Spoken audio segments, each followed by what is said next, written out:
Crank Lucas be cranking. It's a celebration. This is what your music is. Sicario with a song, prophet spitting verses to it. It's all about our we give you all the Shalom, everybody. This is another Shabbat talk with Brother Joel.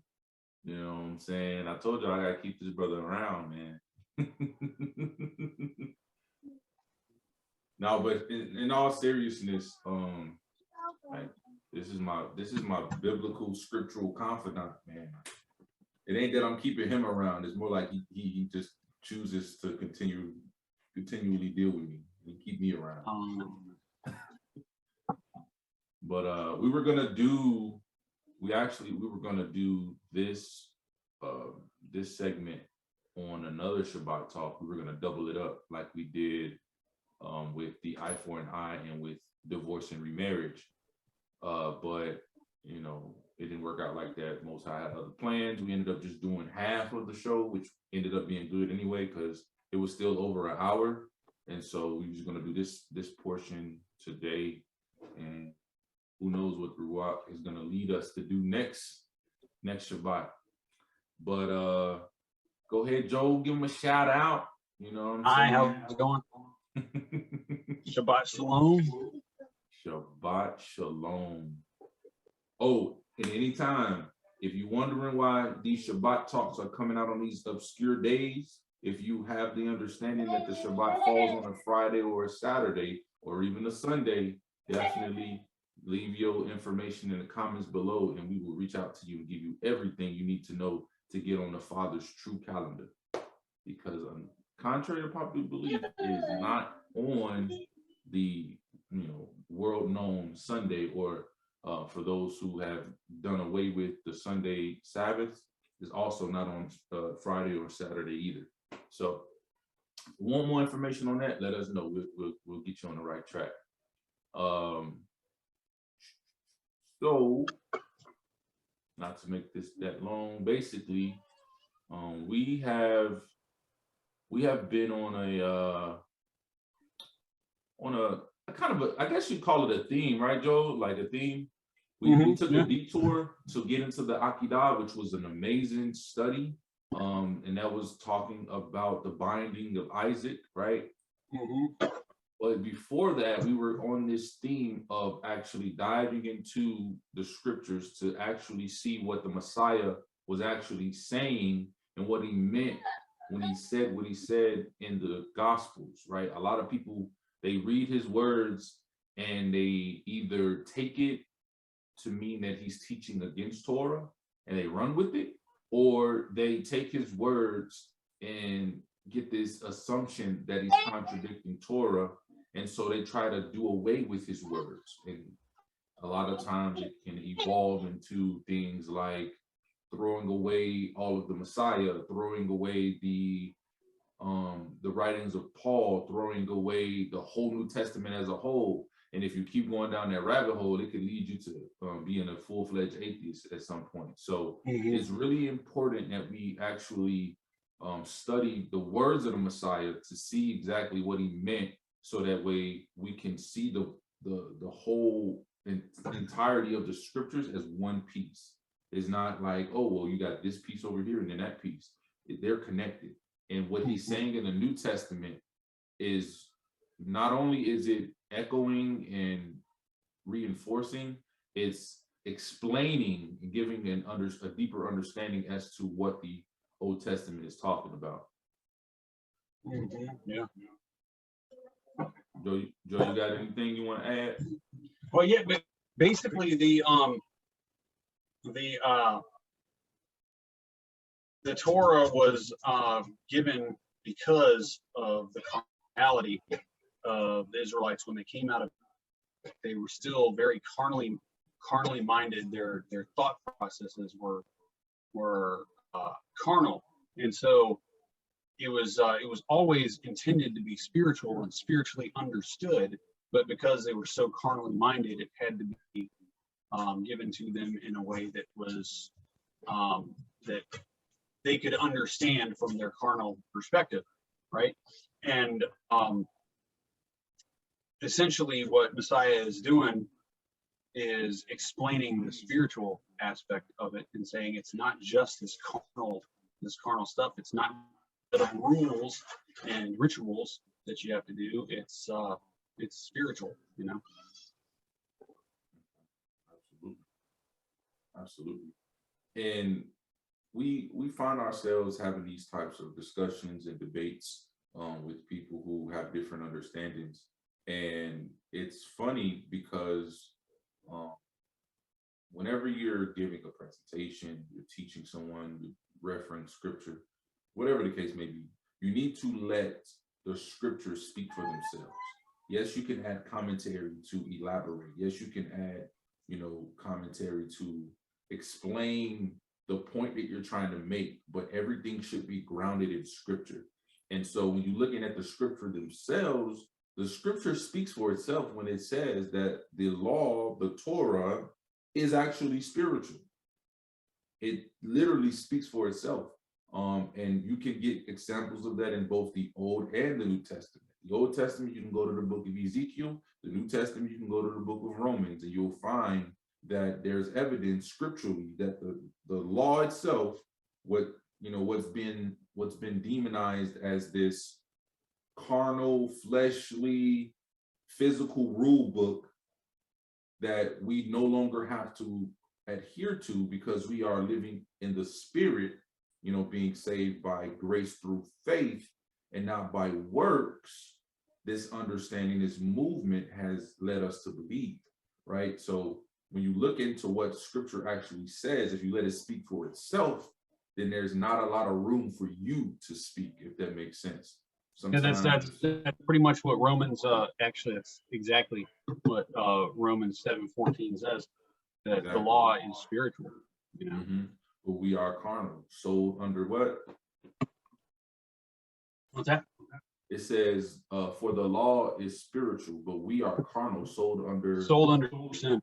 Sold under sin. And this is why Romans chapter 7 specifically is so profound. I love that entire chapter because Paul is giving you a firsthand testimony of his own dealings with temptation and sin, but he's doing it from a firsthand example to explain what sin and what being in bondage to sin and everything like that can have on your spirit, right? How it can affect your life and your walk. So he's using himself as the guinea pig in a way to explain it to you. And so, we all say it all the time, Paul's words are misunderstood, but they really are.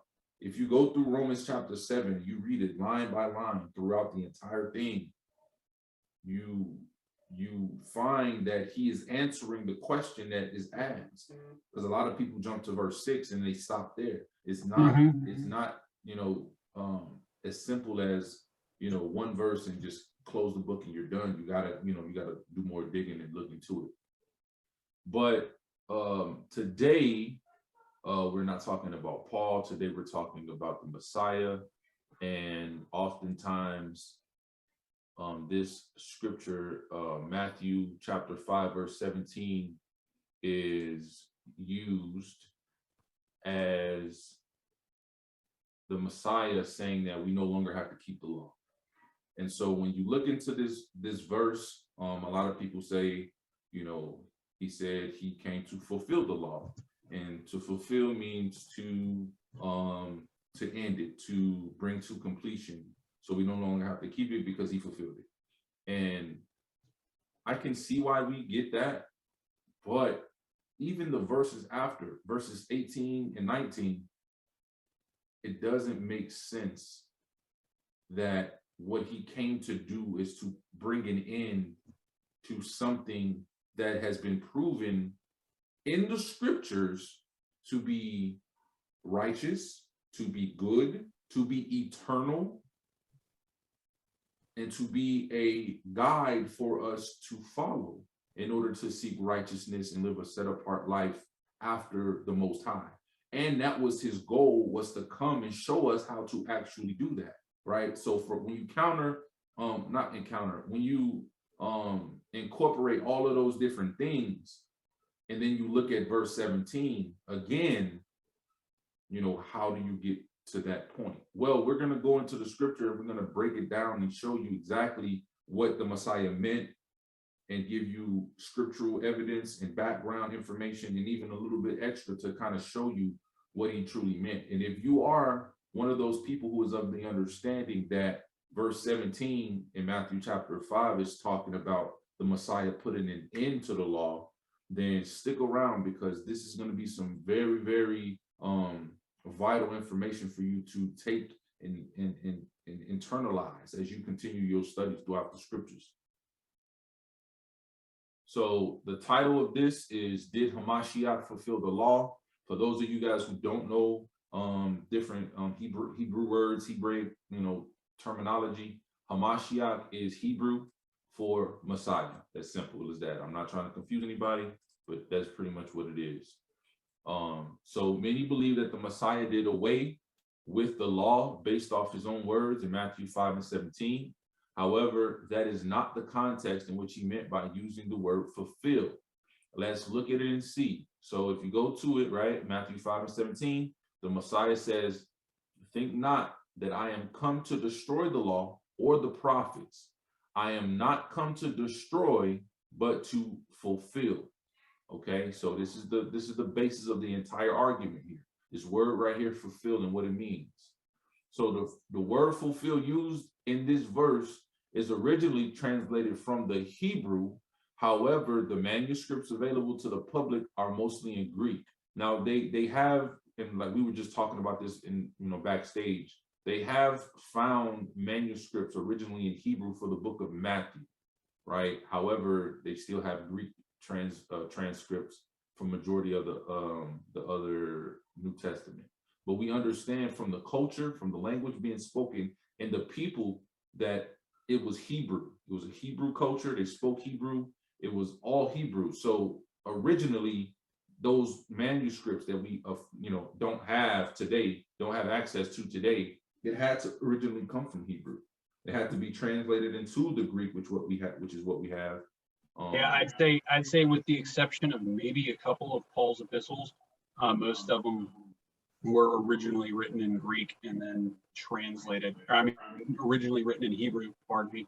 Originally written in Hebrew and then translated to Greek in order to be given to people who didn't speak Hebrew. Yep, absolutely. Because Paul would meet you where you are, right? He spoke Greek fluently. So if you spoke Greek and you didn't speak Hebrew, the message wasn't going to get lost. He was going to come to you in Greek and speak some Greek.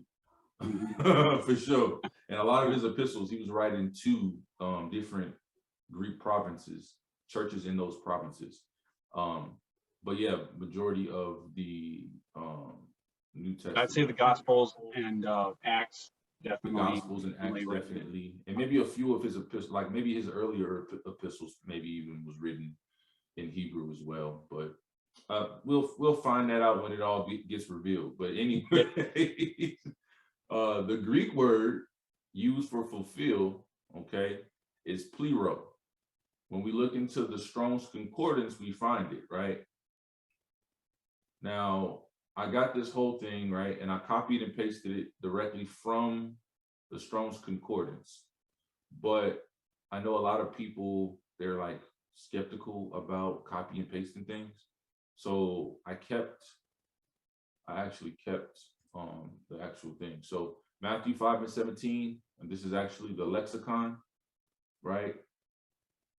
And it has the English on the left. It has the Greek words on the middle, Greek or Hebrew. Then have the Strong's Concordance number and the origin words. If you scroll down to where he says but to fulfill, right? And you click on the number, which is Strong's Concordance 4137. You click on that, you get plero, okay? So this is where I'm getting the copy and paste from the Word document. It was copied directly from the Strong's Concordance. So when you get plero, you come down to the definition. It says to make full, to complete. Usage is I fill, fulfill, and complete. Okay. Now, from my understanding, when I look at this, I don't see this as saying it's putting an end to something, But to other people, right, everybody interprets the scriptures differently. I can maybe see how you can maybe still hold on to that understanding by just stopping here. Okay, just if you want to stop there, I can understand. It also wants you to see Strong's 4130, which is the word pletho, right? If you quickly go there, 4130, it has basically the similar terminologies, right? It says furnish, accomplish, fill, supply, I feel, fulfill, and complete. So you still see that complete there, that I feel, fulfill, but it also has furnish, accomplish, fill, and supply, which it can kind of get your gears turning and have you looking at things in a different way, maybe, or maybe you're still of the same understanding as before. But when you come back to the word origin, you get pleres. And the word origin is to make full, to complete, and it has all of these different terminologies. And if this is your first time watching one of our shows, one of the Shabbat talks, or any of my other content and videos, I explain like what the Strong's Concordance is and what it does. And not only does it give you definitions and usages and how many occurrences these words showed up in the scriptures, if you scroll down to the Thayer's Greek lexicon, it will break down for you in context where the word that you're looking up, where it falls, and what's the definition in context according to the specific verse that you're looking up, right? So, for example, number 1 says to make full, to fill up, okay? This is the definition, and afterwards you see the various scriptures that is going along with the definition that they're giving you. So this is the context of the word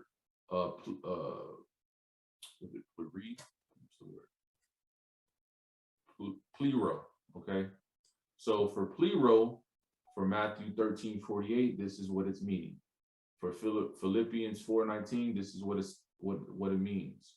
To cause, to abound, to furnish or supply liberally. I abound, I am liberally supplied, namely with that is necessary for sustenance. It goes with Philippians 4:18. Okay, so this is very vital when we're trying to understand scripture, because the same word can mean many different things depending on the context and the usage of the word. So when you scroll down, and you can see all of the various scriptures, we got Acts in here, we got Corinthians, Ephesians, John, Colossians.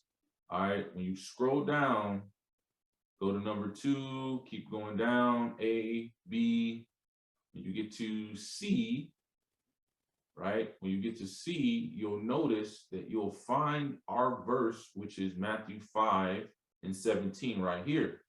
Well, where it gives the definition of it, of what the context of the word is, it's actually stating universally and absolutely to fulfill, i.e., or for example, it says to cause the Most High's will as made known in the law to be obeyed as it should be, and the Most High's promises given through the prophets to receive fulfillment. All right, so when you look at this, if it has not occurred to you already, the word fulfill in the context in which the Messiah is using it, he's talking about, where is that? Causing the law, the Most High's will. What's that? Causing the law to be obeyed. Yeah. To be obeyed the way it should be. Emphasis on the way it should be, right? As it should be. Now, going back here, I'll skip through because we covered a lot of this.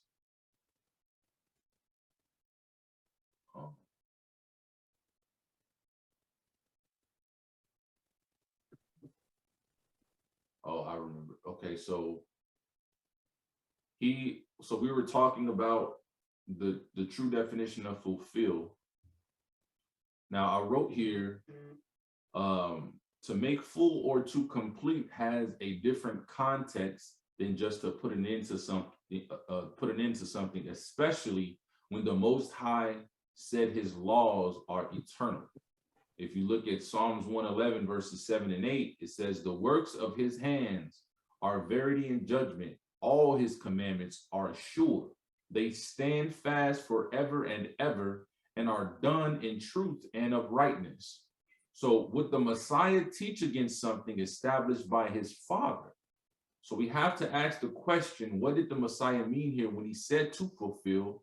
And, it says, let's look deeper, which is what we just did, right? So I got all of that on this Word document, but I wanted to show you in real time and show you like how the actual Strong's Concordance looks, just in case you were skeptical of copying and pasting. And as we found in the Strong's Concordance, the true meaning of fulfill was to teach us how to obey the law the way it should be, right? The way it should be.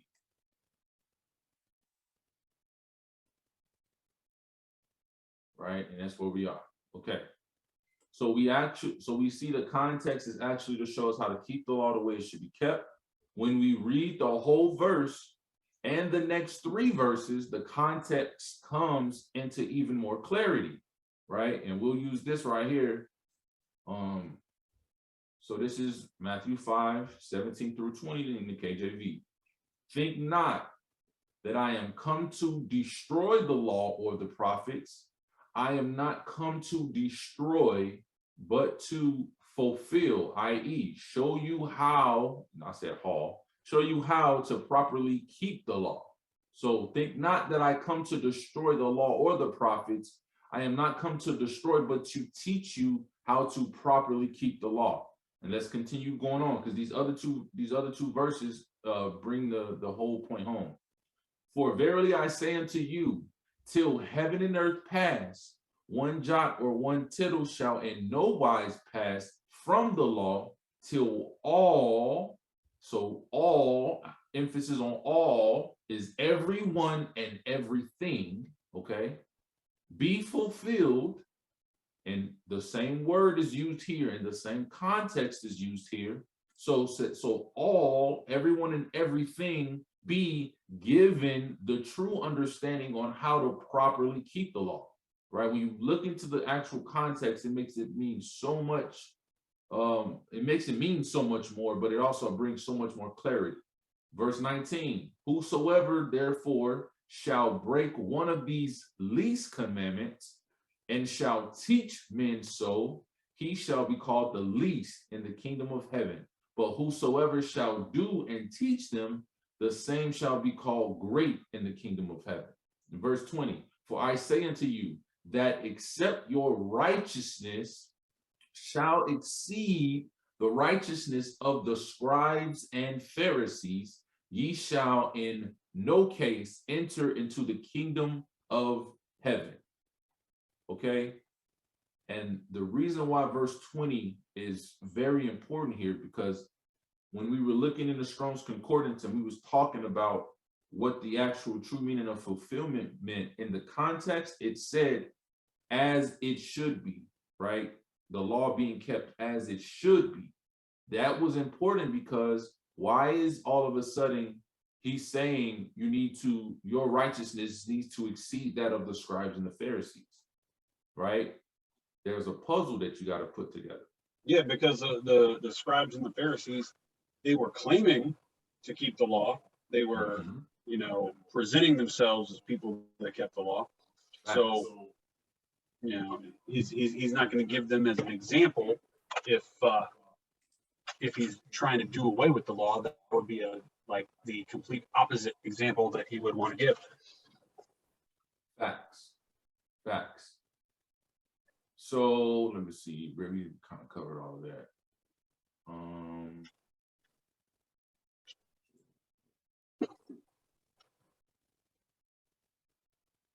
Okay, he concludes in verse 20, warning us that our righteousness, our obedience to keeping the Most High's law, statutes, and commandments in love and obedience to him should exceed that of the scribes and Pharisees.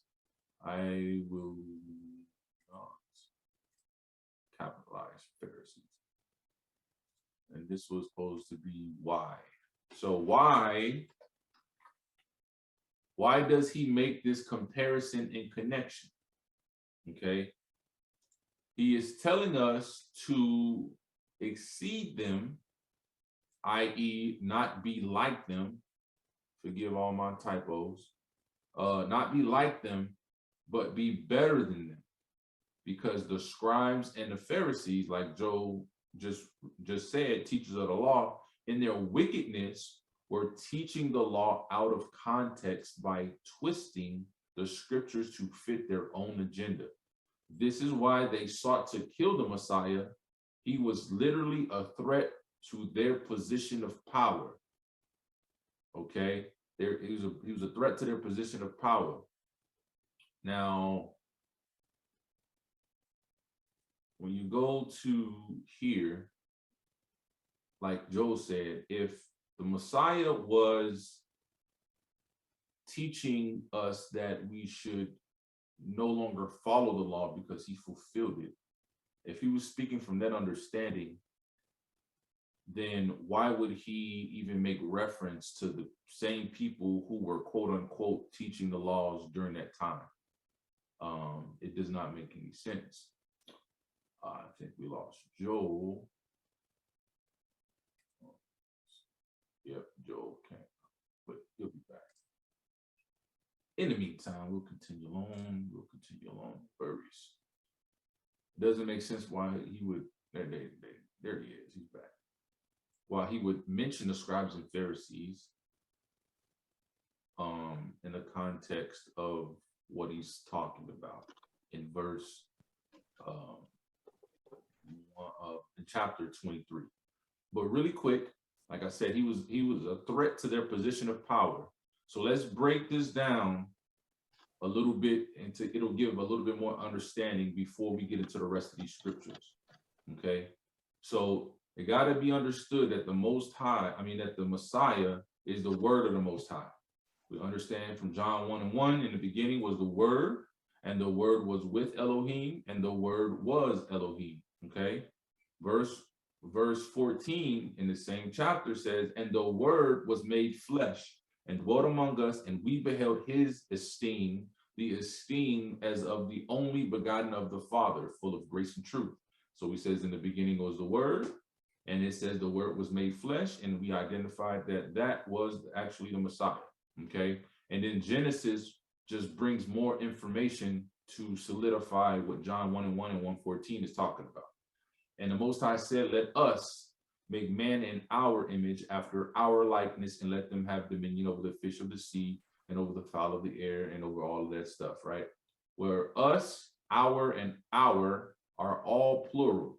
All of this is indication that the Most High was not by himself, which would prove John 1:1 true, which also would prove John 1:14 true. So now that we understand that the Messiah is the word, okay, the word of the Most High, we understand that the word came down from the Father to instruct us how to keep the Father's instructions.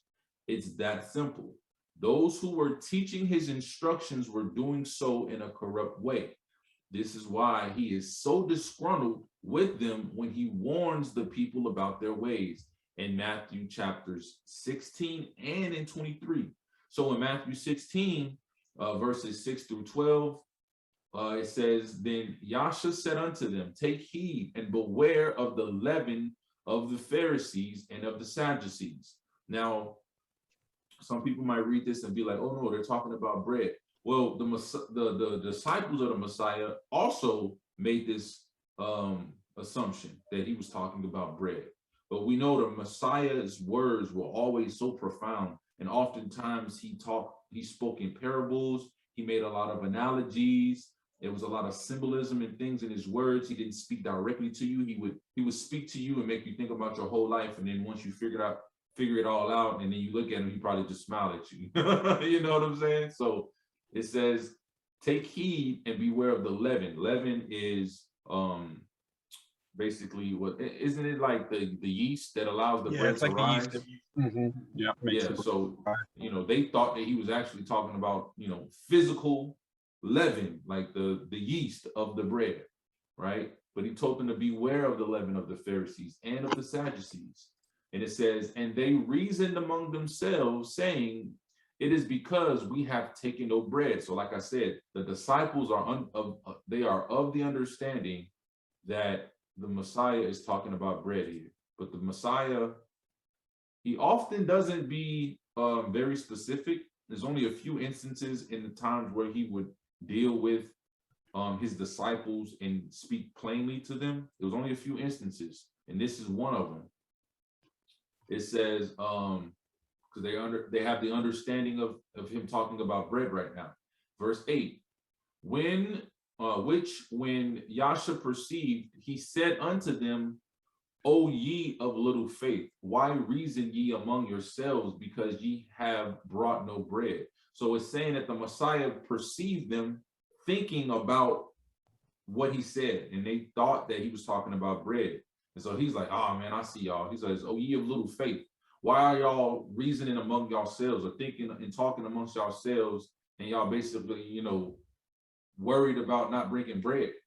He says, do ye not understand, neither remember the 5 loaves of the 5,000, and how many baskets ye took up? Neither the 7 loaves of the 4,000, and how many baskets ye took up? It says, how is it that ye do not understand that I spoke it not to you concerning bread? Right? So he mentions the 5 loaves and the 5,000, and the 4 loaves and the 4,000. But then he says, how is it that you can't understand that I'm not talking about bread right now? He says, that ye should beware of the leaven of the Pharisees and of the Sadducees. So he repeats what he told them originally, but he's letting them know clearly and plainly that he's not talking about bread. Okay. And then verse 12, it says, then understood they how that he bade them not beware of the leaven of bread, but of the doctrine of the Pharisees and of the Sadducees. So right here, after he said that, it says, then understood they. So that was the aha moment. Oh, he ain't talking about bread. He trying to tell us to beware of the doctrine. Well, what was the doctrine of the Pharisees and of the Sadducees? Because they were teachers of the law. They were keepers of the law at the time. So they were going out and they were teaching the law to people. People were following the words of the Pharisees and of the Sadducees. That was their doctrine, right?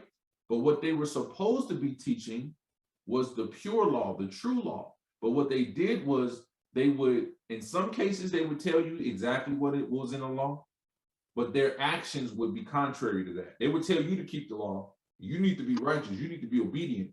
But behind closed doors, they was doing whatever they want to do.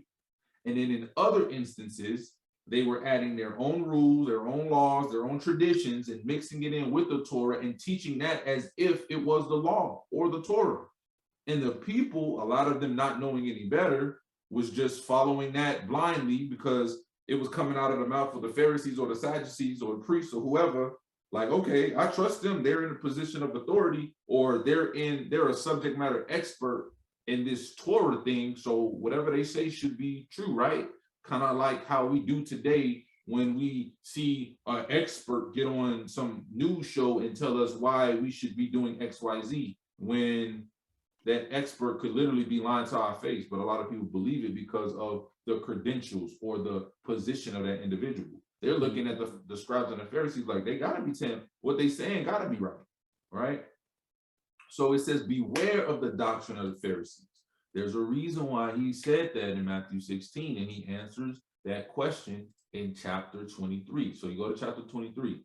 It says, then spake Yasha to the multitude and to his disciples, saying, the scribes and the Pharisees sit in Moses' seat, right? Hey, Joe, you could probably explain this better than me. What does it mean to sit in Moses' seat? What is the It Messiah means talking about?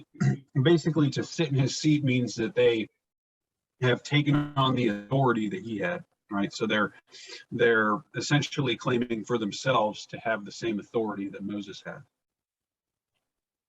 And that is saying a lot, because a lot of people don't really understand the amount of authority Moses had, right? Yeah. Because Yeah. long before you get with Saul and Israel was begging for a king, Moses was the first unofficial king of Israel. He literally ran everything. He received the Torah from the Most High.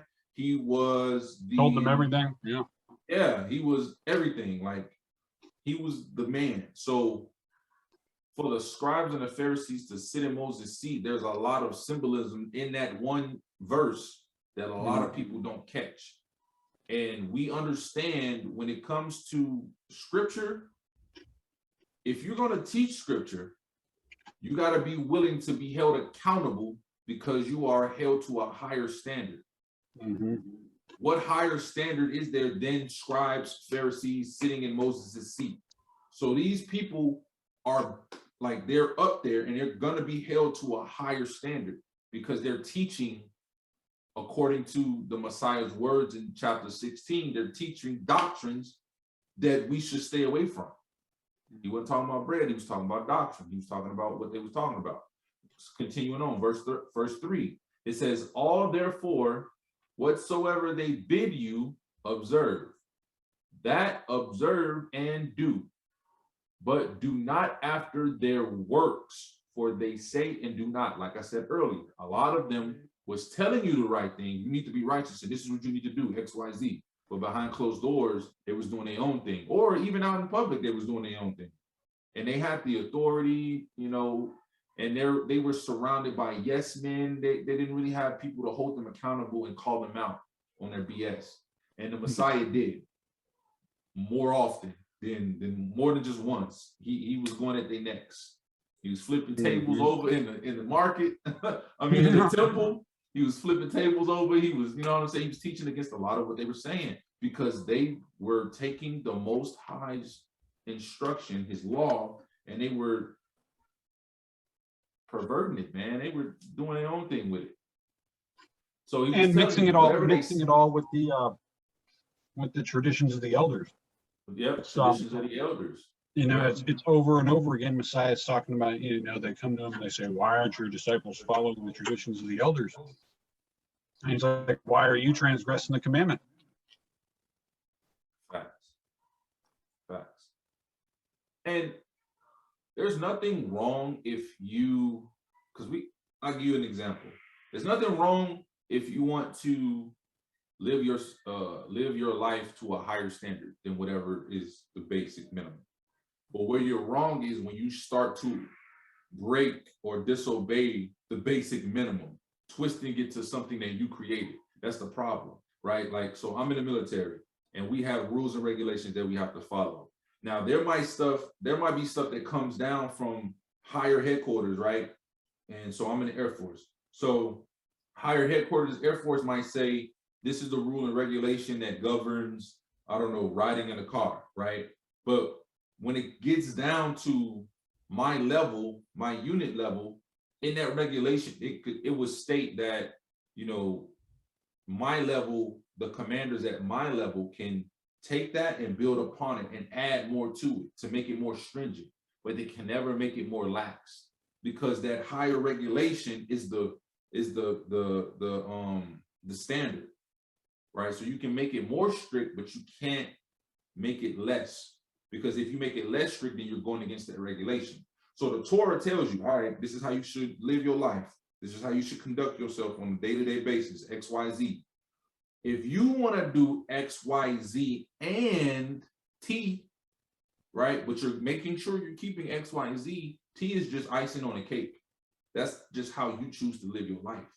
But if you're doing X, Y, and T, and you just throw Z out completely, now you're getting into that mixing up the doctrines and mixing in traditions of men. And or if you're trying to force what you've come up with has the so-called higher standard. If you're trying to force that on someone else and say, oh, you're breaking the Torah because you're not doing what I said to do, you know? Facts. And that's essentially what Messiah was saying. It's like, yeah, if you want to keep your traditions, that's okay. You know, you can do that personally, but don't be teaching people that they have to, and because that's really throwing out. And most of their traditions were really contradicting the Torah anyway. So, you know, while trying to create the appearance that they were keeping it, they were actually contradicting it and breaking it by default. You know. And the sad thing is, who was it that said if you say a lie enough times and loud enough, it'll eventually it'll become the truth? That was Hitler, yeah. Hitler, yeah. Hey, regardless of how you feel about Hitler, he was onto some things. But just think of it in that context, right? If these people, and you see it in Jewish culture today, it's heavy. Tradition trumps everything else. Like, it's so crazy how they uphold and adhere to their traditions more so than what's written in the scriptures, right? It's crazy. But when you think about the multitude of people who've been taught and trained to follow tradition as opposed to just following the law, right? And then those people have kids and they raising their kids up in that, and so on and so forth.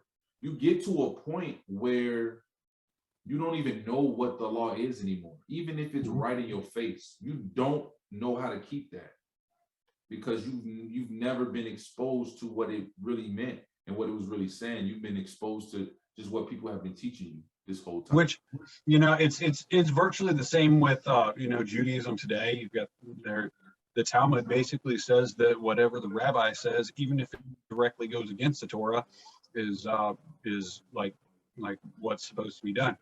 So the Talmud says that. Then you can go to Catholicism. They basically anything the Pope says, doesn't matter if it's completely against the Bible. No, yeah, it's fine, you know. And you know, even in regular Christian churches, they might claim that the scripture is their authority, but once you say, well, this is what scripture says, they'd be like, oh, well, that's not what we traditionally believe. Traditionally, we do this, you know, and it's probably the same with every religion, to be completely honest. And so what Messiah is basically saying is he's like get away from all that. He's like, it's just what the scripture says. And you know, trying to, you know, like Sunday or Saturday or whatever the case is, or is this you know, whether or not you're supposed to keep the feast days, or whether or not you're even supposed to keep the Sabbath, or can you work on the whenever, you know, it's what does the scripture say? Because the scripture is supposed to be the final authority, you know. Actually, I give you an example, and this one might maybe connect some dots for some people, right? When you look at the pagan holiday of Christmas and you see the things that's happening, if you look into the origins of Christmas and you find out that it started, you know, as Saturnalia, and even before Saturnalia, there was an ancient custom that Saturnalia basically adopted and basically tried to, you know, make it its own thing, right? But if you go to the pagan origins of Christmas, it's bad, real bad, all kind of stuff, right? And then you see the things that you do on Christmas, and you go to the authority, which is the scriptures, and Jeremiah chapter 10, it literally outlines why you shouldn't do those things. Now, Jeremiah chapter 10 isn't addressing Christmas specifically, but it is addressing idolatry, which is rooted in Christmas. Does that make sense? So if you are celebrating Christmas, you are unintentionally dealing, or I would say intentionally, unintentionally if you don't know the history, but once you're made aware, you are dealing in idolatry, because those traditions are rooted in paganism. So I've had multiple conversations with people who celebrate Christmas, and I'm saying, hey, listen, this is the history behind it. These are the origins. This is how it started. These are the things that they did. This is whom you're worshiping. This is whom you're giving reverence to. This completely contradicts what the scripture is telling you. Now, the scripture is the authority, right? So you would think that if the scriptures tells you not to do it, you would adhere to the scripture. But no, their responses a lot of times when it's talking about Christmas is, but that's our tradition. We've always done it like this. Every year we celebrate Christmas. We don't worry about all of that paganism stuff. We don't worry about all of that idolatry stuff. We just want to give gifts and have a good, wholesome family time and just show love to one another in the spirit of Christmas and all of this. And I'm like, but but literally, is the Bible the authority or is it your tradition? No, the Bible's the authority, but you're not following the Bible. So which one is it? And I'm like, oh yeah, we get it, but you know, and then they try to spin it to make it seem as though it's not as bad as it's not as bad as it comes off. But if you actually go and read Jeremiah chapter 10, the whole chapter, you see exactly how bad it is. And that's just a simple little example of how tradition in so many ways has trumped scripture, which should never happen. Which is actually what Colossians 2:8 is talking about. It's talking about not to be deceived by the traditions of men. And traditions. Colossians? Was that What Paul? Yeah, Paul. It was Paul, right? Yeah. Okay, yeah. Right. That's just a little truth or humor for you. Paul, good old Paul. They use him for a lot of the laws done away with talk. Mm-hmm. But yeah, Paul dropped a lot of gems on this subject too. He definitely learned from the Messiah. Verse 4, it says, "For they bind heavy burdens and grievous to be borne and lay them on men's shoulders, but they themselves will not move them with one of their fingers." Right? So they're telling you should be doing this, you should be living like this, and holding you to the higher standard, right? That's what basically I'm paraphrasing, but they're holding you to the higher standard, but they're not worried about living according to the higher standard. Verse 5, "But all their works they do for to be seen of men, they make broad their phylacteries and enlarge the borders of their garments." Basically, they do it to be seen. They're doing it for the clout. You know what I'm saying? They make these long speeches, right? And they have these fancy garments, right?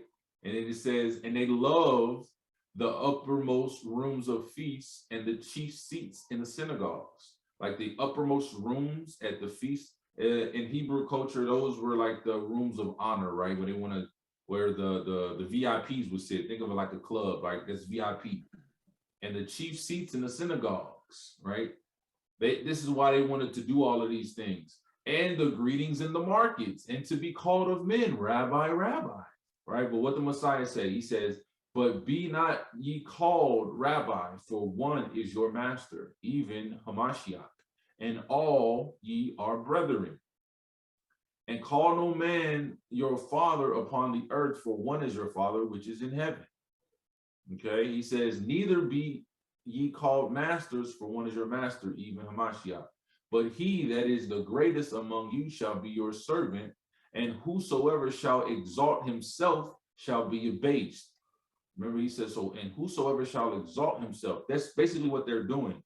They're exalting themselves. They want to be seen by everybody. They want people to look at me. I'm a Pharisee. I'm a teacher of the law. I'm special. I got a title. You know what I mean? I got all of these privileges and stuff like that. You should come to me to get closer to the Most High because I'm that guy. Right? They're exalting themselves. It says, "For they shall be abased, and he that humble himself shall be exalted." Right? Humbling themselves. The Messiah, who we already connected and confirmed, is the word of the Most High. He was with the Father in the beginning, right? It says he was with Elohim, and he was Elohim. Elohim is a plural word that means basically a celestial, right? A power, right? Even angels have been referred to as Elohim in the scriptures. So from somebody who is that important all the way since the beginning to come down to earth, and he started to set up a kingdom, telling people that to do X, Y, Z, to have people give him tithes, offerings, and worship. No, he came down and he taught people how to keep his father's instructions. He even washed folks' feet. I ain't never read in no book of a king, somebody, an emperor or something like that, coming to wash some folks' feet. A lot of times they get carried around in them chariots, and before the chariots, they was in them little what's it? Them almost like the bungalows that the people would carry on the sticks. They get carried around like the emperor, right? Like, no, but he came to be a servant. He served. He humbled himself, and guess what? That's why he was exalted the way he was, and for who he was, because he didn't need the clout. He technically could get, his clout exceeded everybody's, but he didn't carry himself in that way. It says, but woe unto you, scribes and Pharisees, hypocrites. Whenever you see these three words in the scriptures, know there's some stuff about to go down. Now, you might not have read the whole Bible, but I'm telling you, everywhere you see this, woe unto you, right after that is coming some stuff, right? So pay attention when you see them three words. And then he calling them scribes and Pharisees. He's being specific. He calling them hypocrites. We all know what a hypocrite is, right? For ye shut up the kingdom of heaven against men, for ye neither go in yourselves, neither suffer ye them that are entering to go in. Woe unto you, scribes and Pharisees, hypocrites. Here we go again. He is going in. For ye devour widows' houses, and for a pretense make long prayer. Therefore ye shall receive the greater damnation. The priests were supposed to take care of the widows and the fatherless, right? And a lot of them were crooked. They weren't doing that. And if they were doing over and over again in the Torah, it's like, take care of the widow and the fatherless over and over and over again, man. Facts. Over and over again. Even when you reading about something completely else, it'll just randomly just come up next, and you read it like, just be like, oh, but you haven't been helping out the widows, Facts. Reading about something completely different, and it's like, well, why aren't you helping the? Yeah. But they was like doing it to like take more tithes in, because they're like, hey, we got all of these widows and fatherless that we're taking care of. You need to donate. But they really, and then they ain't giving it to them. It's like in modern day, like if you have a bunch of elderly people who has designated you as their caregiver, and you're getting a check from the government, but you're not using that money to help the people you're taking care of. Yeah, you going on a shopping. Going on shop, yeah. Oh. Right. Peaceful. But the Messiah ain't playing. He going in. Yeah. It says, woe unto you, scribes and Pharisees, hypocrites, for ye compass sea and land to make one proselyte. And when he is made, ye make him twofold more the child of hell than yourselves. Wait. Do y'all understand what he just said? He said, more the child of hell than yourselves. Meaning they are children of hell. He is making a reference, comparing the scribes and Pharisees as children of hell.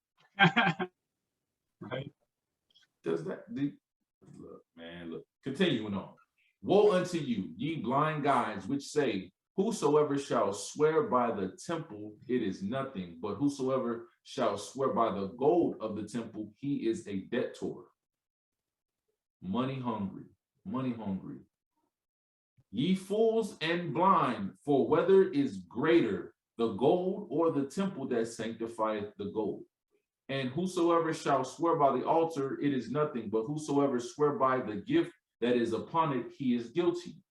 Ye fools and blind, for whether is greater the gift or the altar that sanctifieth the gift? Whosoever therefore shall swear by the altar sweareth by it and by all things thereon. And whosoever shall swear by the temple sweareth by it and by him that dwelleth therein. Who dwelt within the temple? And this is just the connection that I made right now. If you go where Solomon built the temple, you'll find out that it was the Messiah who said he was going to dwell in there. So he was making a reference to himself too, subliminally. And he that shall swear by heaven sweareth by the throne of the Most High, and by him that sitteth thereon. Woe unto you, scribes and Pharisees, hypocrites, for ye pay tithe of mint and anise and cumin, and have omitted the weightier matters of the law, judgment, mercy, and faith. These ought ye to have done, and not to leave the other undone. So he talking about they worried about paying tithes of these things, right?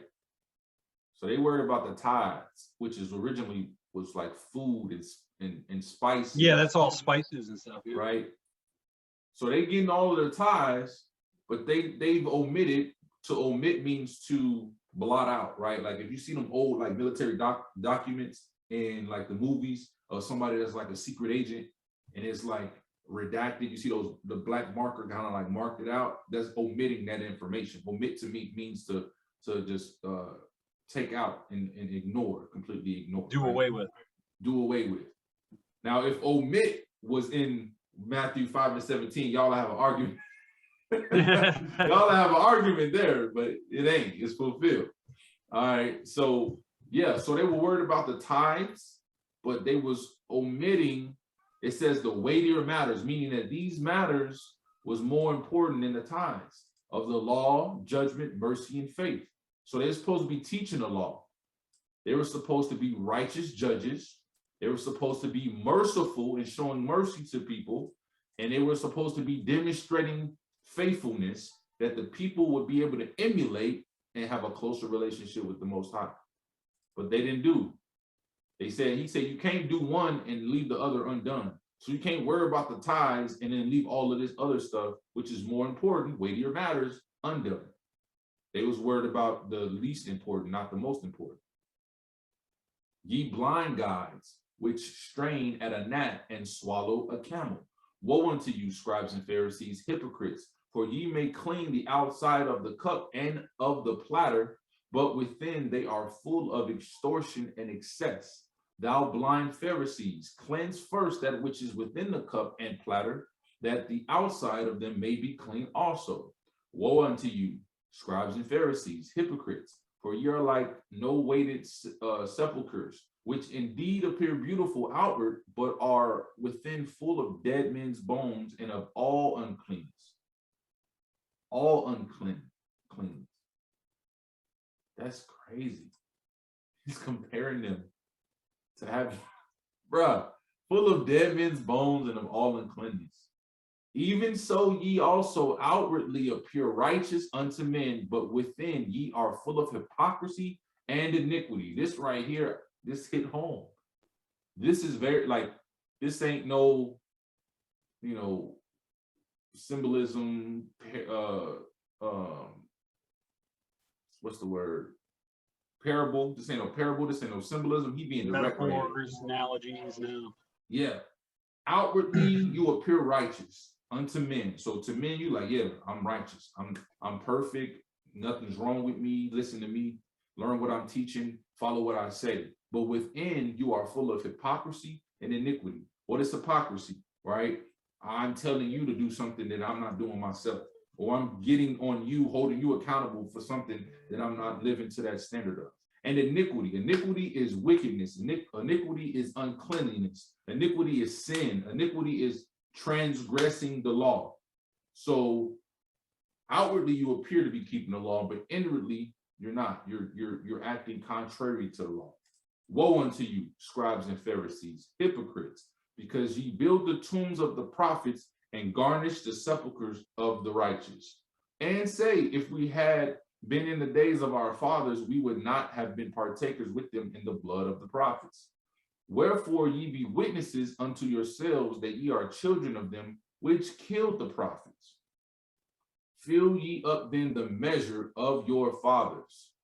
Ye serpents, ye generation of vipers, how can ye escape the damnation of hell? Let's break this down.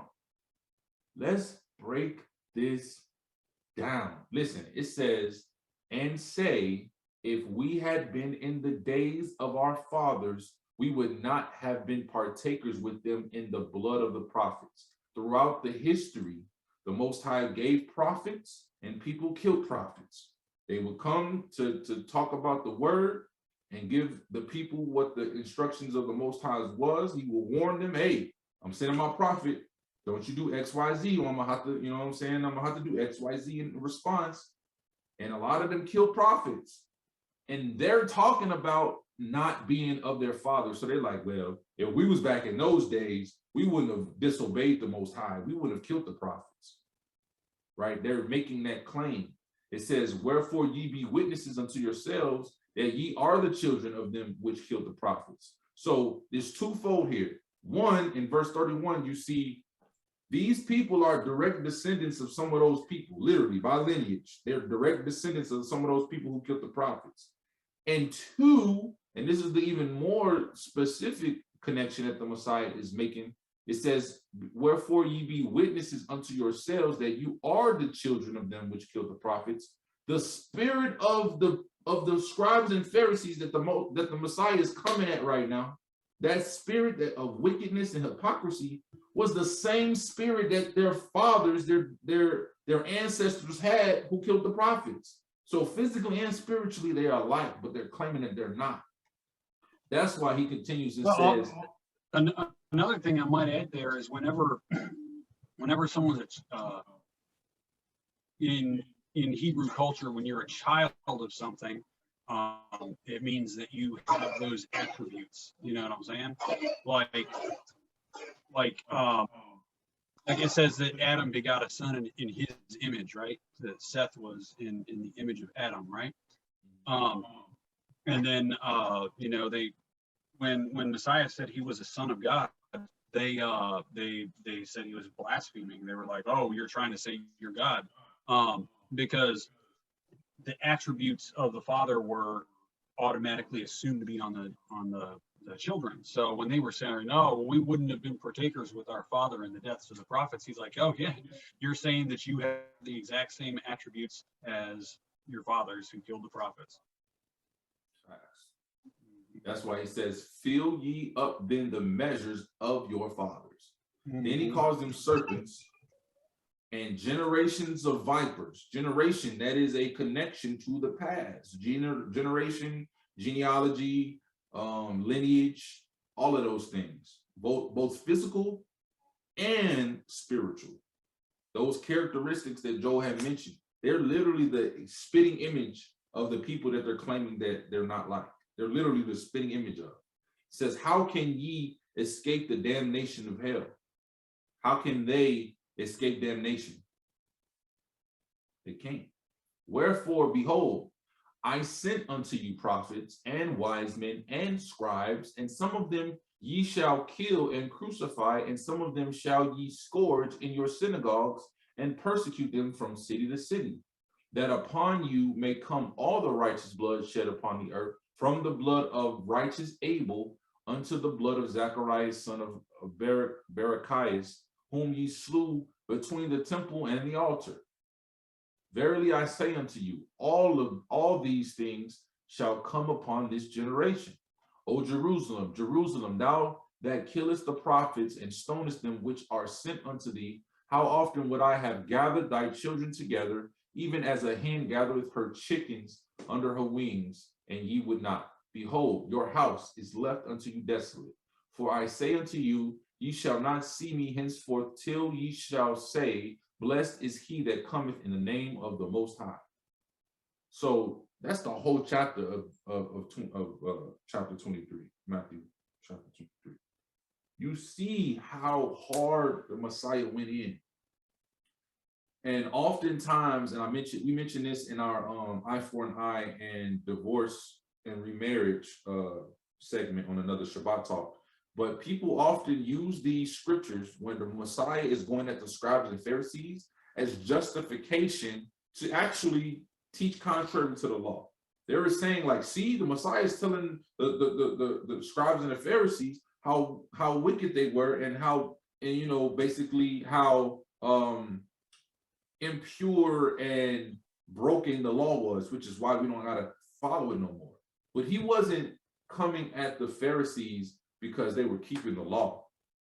As we read literally verse by verse, he was coming at the Pharisees for not keeping the law the way that they were supposed to. That's why he even made the example that he did in Matthew chapter 5. Because think about it. The scriptures aren't written to us in 2022. Okay?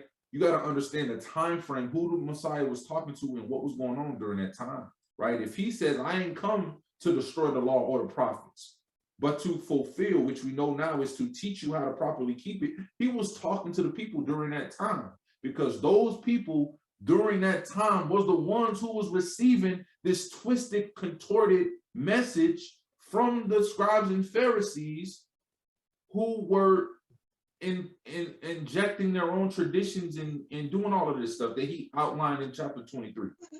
They were the people, boots on the ground, who was getting this false information. So he had to come and show them how to do it properly and keep it properly. His words wasn't meant to be used in 2022 to say, oh, now we don't have to keep the laws that he died for. We don't have to keep the commandments that he died for. What did he die for then? if we're not going to follow what he reinforced, reiterated, because he said it himself. He says, for my doctrine is not my own, for I come from the one who sent me, which is the Most High. So he always made it clear that he didn't come with any like his own agenda. He came to reinforce what the Father had already instituted back in the beginning. It was never any new doctrines. He never brought up any new doctrines. He always said, anytime he was questioned, he was like, well, what did Moses say? You know, anytime they questioned him, he always says, well, what did Moses tell you? What's the Torah say? Yep. And then whenever they contradicted it, he's like, isn't it also written in your Torah? You know, and he says, it's in the Torah. Why don't you understand this? You know? Yeah, because they were supposed to know the Torah. Mm-hmm. They were supposed to have a firm foundation in Torah. However, a lot of them fell victim to those false teachings that the scribes and Pharisees did, because the scribes and Pharisees had more extensive knowledge and training in Torah than the average Hebrew citizen that was just happened to be in Jerusalem during his time, right? Obviously, is a math student going to have more knowledge than the math teacher? Let's just be real. That student could be very intelligent. He could be well learned. He could know all kinds of equations. But that teacher was literally trained and went to school to learn how to do mathematics. So he is the subject matter expert in that situation. So if the math teacher is telling you 2 + 2 is 5 and not 4, and you like, okay, cool, it's 2 + 2 is 5. Even though you got common sense to know, because you've been taught what's 2 + 2, over time it just becomes 5, and it becomes okay to be 5. And now you applying that logic throughout other aspects of your life and sharing that information with other people, it gets out of hand. Even Peter talked about it, right? When it comes to Paul, he says, even as our beloved brother Paul, according to the wisdom given unto him, which he hath written unto you, also in his epistles, speaking of them, of these things, in which are some things hard to be understood, which they that are unlearned and unstable rest, right? So unlearned and unstable basically means you do not have that understanding. You do not have that understanding. It says, as they do also the other scriptures unto their own destruction. Check this out. Yet therefore, beloved, seeing ye know these things before, Beware lest ye also, being led away with the error of the wicked, fall from your own steadfastness. So he's giving you that warning, telling you, listen, don't be like them, don't follow them, because you're going to also be led away in the error of the wicked. Who is the wicked? The people who are unlearned and unstable, who are twisting the context of what Paul was writing about in his epistles. If you actually go up in verse 17 there, if you go and look up that word error of the wicked, you really look that word up, and I'll go ahead and do that real fast.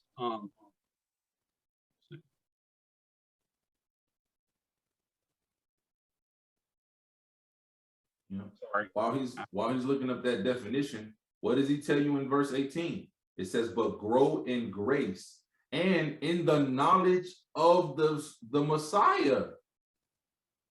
To him be esteemed both now and forever, right? Why would Peter point you to the Messiah? Because he's going to teach you the law properly. Because that's why he came. It's right here. The Greek word is aphismos.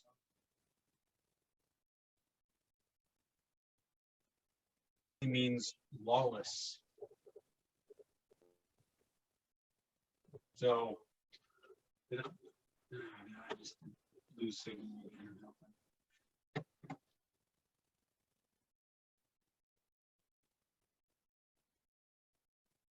You cut out for a second and your screen froze.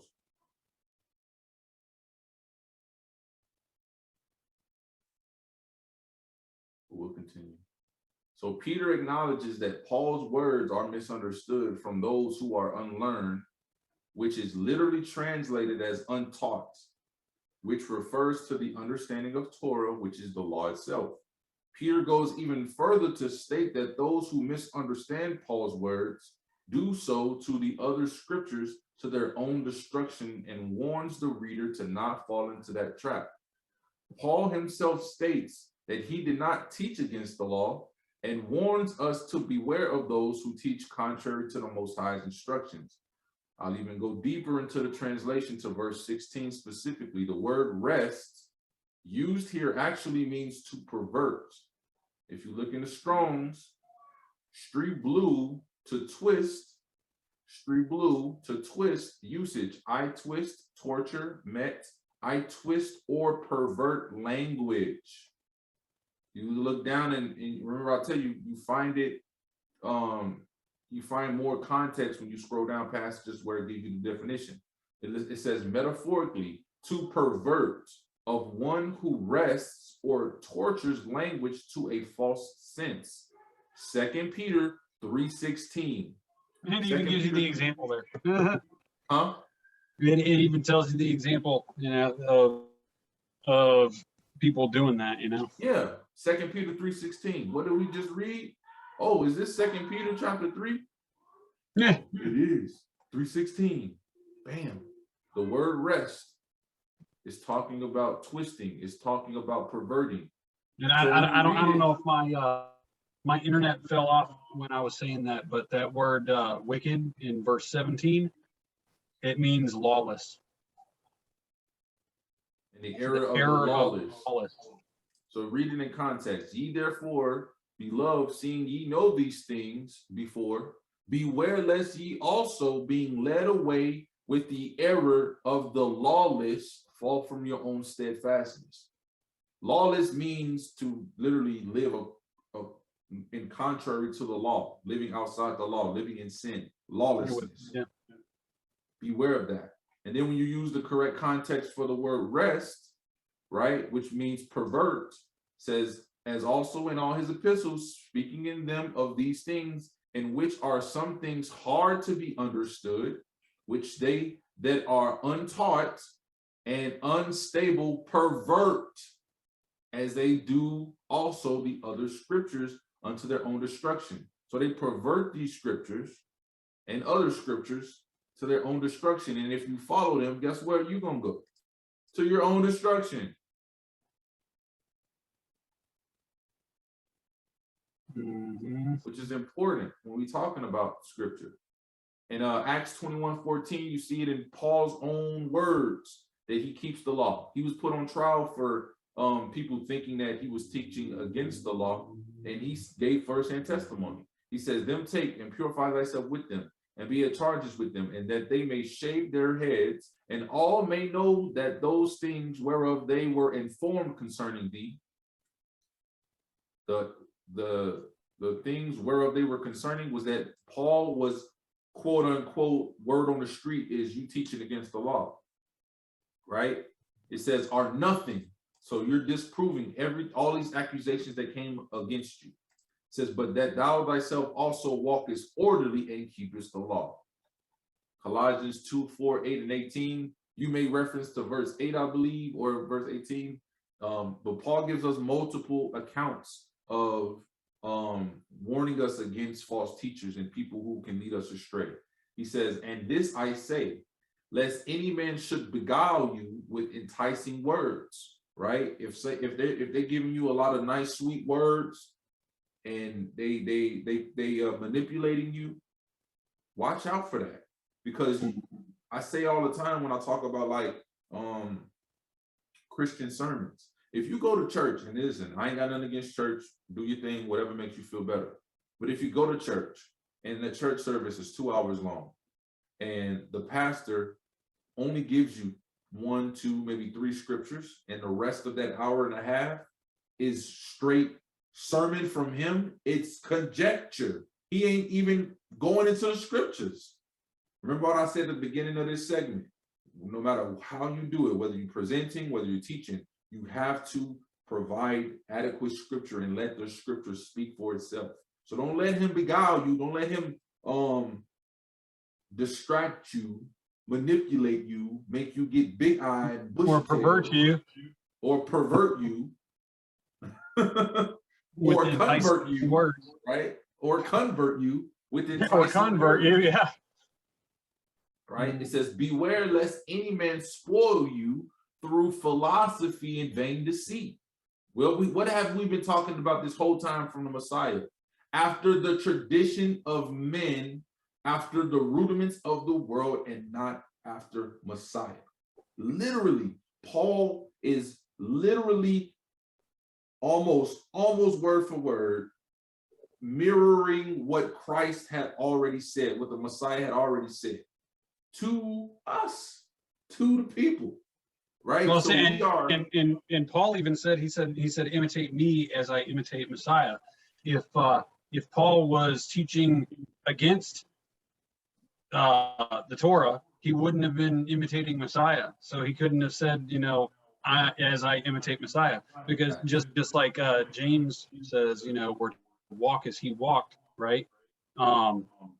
If he was keeping the Torah, he was keeping the commandments and teaching men to do so, then that's the way we should. If Paul was the guy that y'all call him to be, to teach us to live under grace in faith and not works and not law and none of that, if he really was passing on that message, if he was preaching that gospel, he would never reference the Messiah in any of his teachings.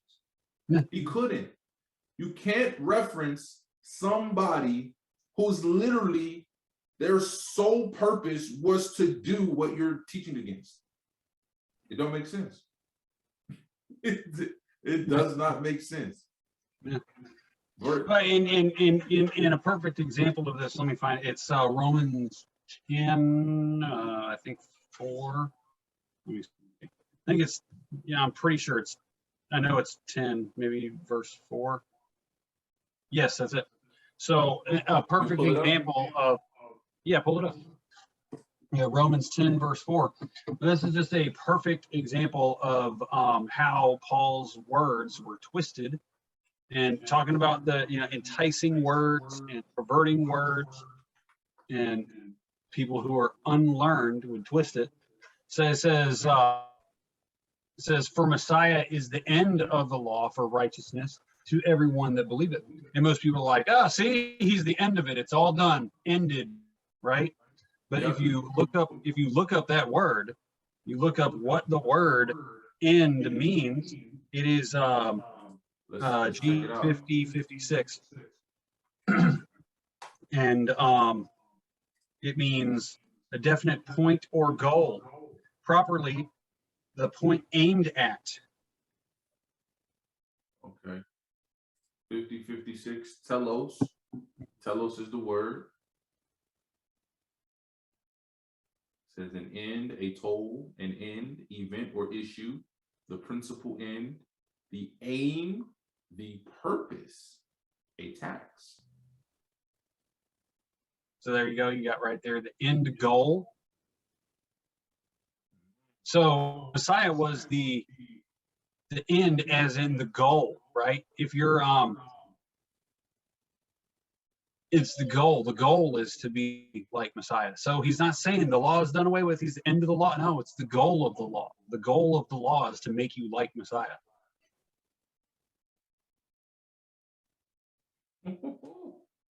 So it's like all these words are getting twisted and misunderstood, because with most people when you go to church, they try to tell you, oh yeah, Gospel of John, and then start reading Paul, or they'll start you reading in Romans, like you got the Romans road, and they'll put you right into Romans, and you have no clue what any of the rest of the Bible is about, and they're like, oh, that'll be good for you. Start with the first book of the guy that Peter says is hard to understand, and you'll twist it and throw his crack. You know what I'm saying? I was told when I first started to like really study the scriptures in Christianity, I was told to start in the book of John, read through the rest of the Gospels, and go straight into the epistles of Paul. And I had literally zero understanding of the Torah, zero. Mm-hmm. I was the person that 2 Peter was talking about, who are unlearned and unstable. I was literally that person. So if I didn't understand Torah, how could I understand what Paul was talking about? When Paul was a Pharisee, he was a teacher of the law. He knew the law front and backwards. Mm-hmm. Yep.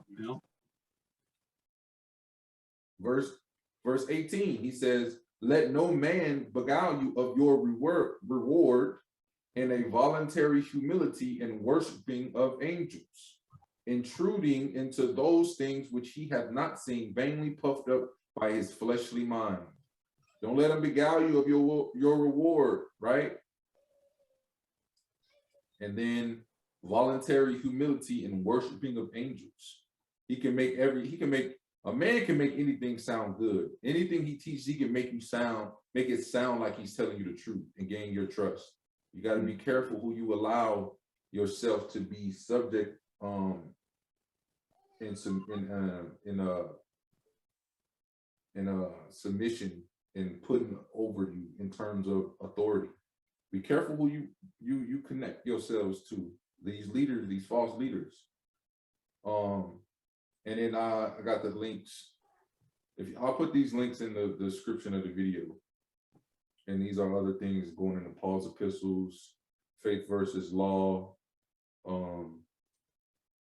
more stuff on Paul. I do a lot of things on Paul because it's very important to really truly understand what Paul was writing, because Paul is pointing to it's twofold. Paul is pointing to the law, which points to the Messiah, which points to the Most High. And Paul is also pointing to the Messiah, who points to the law, who points to the Most High. No matter how you look at it, but people, they like you said, they mistake and misunderstand what he's talking about. So I spend a lot of time. I firmly believe that. I firmly believe that no new believer should start reading Paul. I mean, you should have at least read through. Hang on one second. I'm sorry. No, you're good. You should at least read through the Torah, which is the first. You should at least read through the Torah at least twice, I'd say, before ever reading anything that Paul said. because it's if you don't know what he's basing anything on, it's easy to misunderstand. Just like Peter said, what he's saying, especially with like the faith versus the law thing. It's impossible to keep the law without faith. So they're interconnected. They're required for, and if you have faith but you don't have the law, then what do you have faith in? You know what I'm saying? What do you have faith in? Because what was the whole purpose of the Messiah coming? Yeah, you can believe that, but you can believe that he came and died and all that, but if you don't know why he had to do that, then what's it? And the only way you know why he had to do that is by reading the law. The faith in the law is interconnected. It's so interconnected. You can't keep the law without faith, and you can't have faith without the law. Because what are you having faith in? It's peanut butter and jelly. Yeah. Peanut butter and jelly. If you eat peanut butter sandwiches, you're weird. Just saying. But yes, absolutely. Basically, that's what it is. We done went so far. I know it's all still tied together, but we done went so far from the original aspect, going back to the Messiah, to his original statement, Matthew 5:17, to fulfill. He fulfilled the law, but it's not to put an end to. It's not to complete. It is literally to teach us how to keep the law as it should be kept, not the way the scribes and Pharisees taught it, but as it should be kept, which he demonstrated as a living example of how to keep the law. So he's like, listen, even if you don't even listen to what I'm telling you, watch how I live, watch my actions, and you will learn how to properly keep the law. So that's what he meant in Matthew 5:17.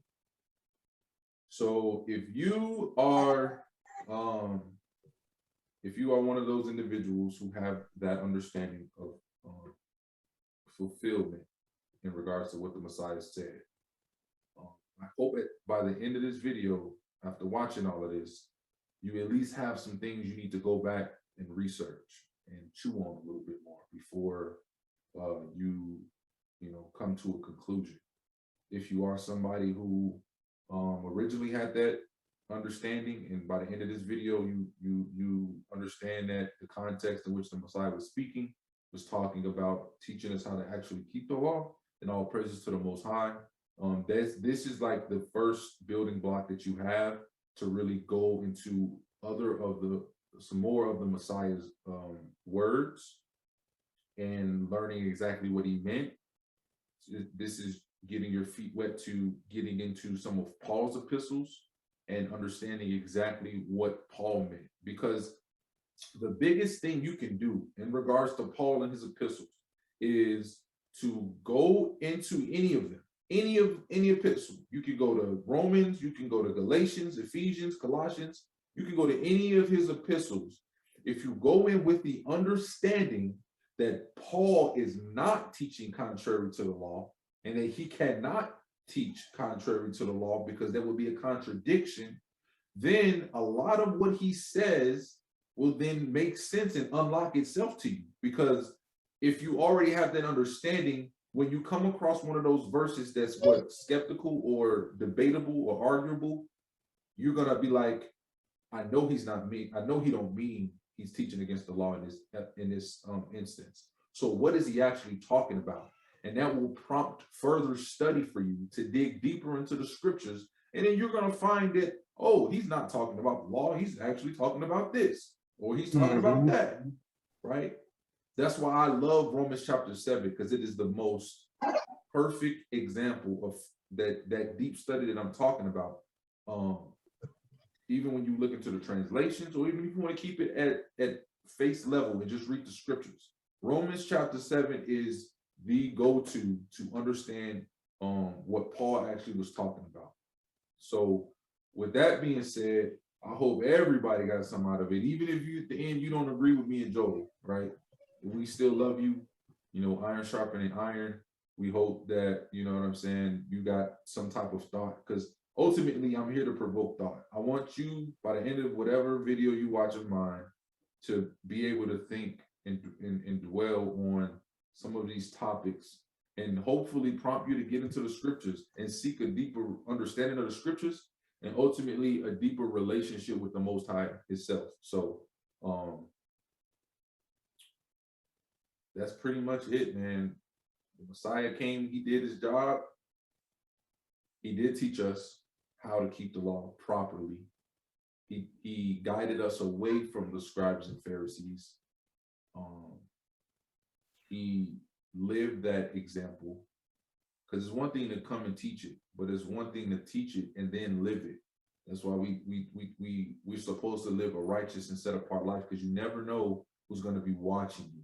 You never know who's going to see how you conduct yourself out in public. You know what I mean? So whatever you're saying, if you got a platform and you teaching on YouTube, or you got presentations, or you making posts and stuff like that, and you're basically portraying this sense of righteousness, you best believe that your actions need to follow that, because people are watching you.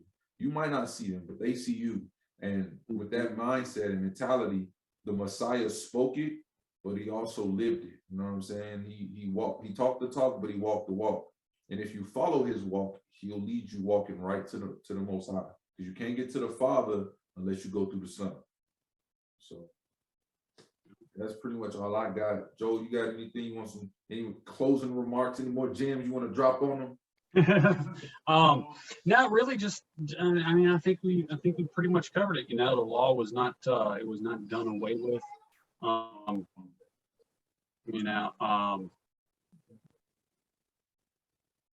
if anything, really, Messiah's sacrifice goes to illustrate that the law still does stand, that it is still necessary. Because if the law could have been done away with, he wouldn't have had to die. Dying to forgive someone for doing something doesn't mean that they can all of a sudden just do it. If I get pulled over, I'm speeding, the police says, you were going 25 miles over the speed limit. What are you doing? I was like, oh man, I'm so sorry, and I wasn't paying attention. And he's like, okay, well, I'm just going to give you a warning. I'm not going to peel out of there and go another 20 miles faster than I was going. No, I'm gonna obey the traffic laws, you know, because of being given grace and having, you know. So essentially that really just shows that it is still important and necessary. You know, of course, we're forgiven if we transgress the law. Then we have an advocate. You know, 1 John is a great book, by the way. It perfectly illustrates what all this is. You know, sin is, you know, the transgression of the law, and it perfectly demonstrates how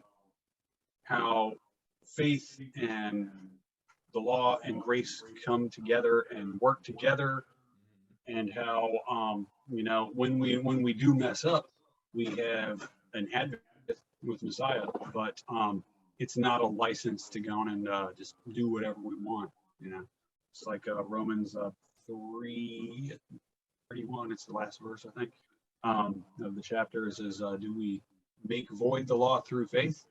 God forbid. No, we establish law." No. We establish the law. Absolutely. All praises, man.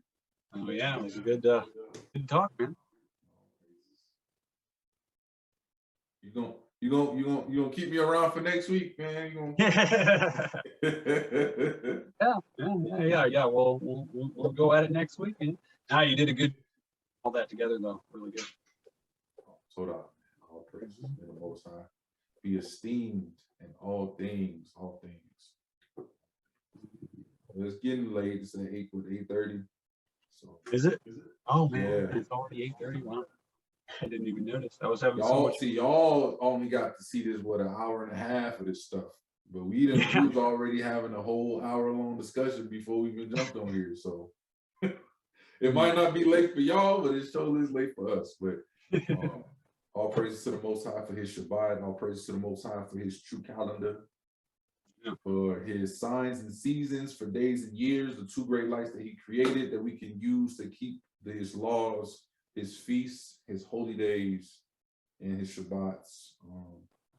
Yeah, like I said earlier, if you're interested in learning more about the Most High's calendar, let us know. And if it's something that we don't have the answer to, we definitely put you in the right direction to those who are more adept with the calendar than we are. But Joel is more adept with the calendar than I am, so I'll probably lead you to Joel. And if Joel can't figure it out, he'll probably lead you somewhere else. But definitely, it's the foundation. It's the foundation. I highly encourage for you to seek the true calendar, to be able to keep the true Shabbat, and then subsequently keep all of the true feast days and holy days in their proper arrangement, the way you're supposed to. And then that'll set the tone for a lot of this stuff that we're talking about. A lot of the Torah, a lot of the Messiah's words, a lot of Paul's writings and everything like that. Everything is building blocks on top of each other. But because as people, even as children, when we're learning, we learn by repetition, by doing things again and again and again, and that's why it's so cyclical. It's cyclical every year. You've got the cycles of the year, and it just helps us to learn it, because the Sabbaths and the feast days and everything in the really the whole Torah, but it's rehearsals. The feast days especially are rehearsals for the future, rehearsals for when Messiah comes back to take his bride, right? And you want to you don't want to go to if you're having a play, for example, you don't want to go to the play and half the actors don't know their lines, and the sound guy is goofing up whose microphone's supposed to be on right now, and the lighting and all the effects is all jacked up. You don't want that. You want it to all come together. And the only way we can learn this stuff and be able to do it properly is through sight of doing it again and again and again, the repetition, and understanding, really getting the deep understanding of what Messiah was really trying to teach us, Practice makes perfect.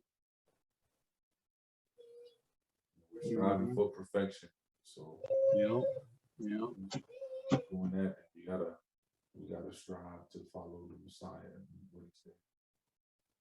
Follow what he said and follow what he did, and it'll lead you to the Most High. That path is the Torah, though. So not to beat a dead horse, like I said, I hope you guys got it. You can follow the links down below, like, share, comment, and subscribe. Much ahab to you all. That's Hebrew for love. Much love to you all. You guys be safe and have a wonderful day. And Shabbat Shalom. This is Shabbat Shalom. Love you, bro. Much ahab. Ani ahavatai, brother.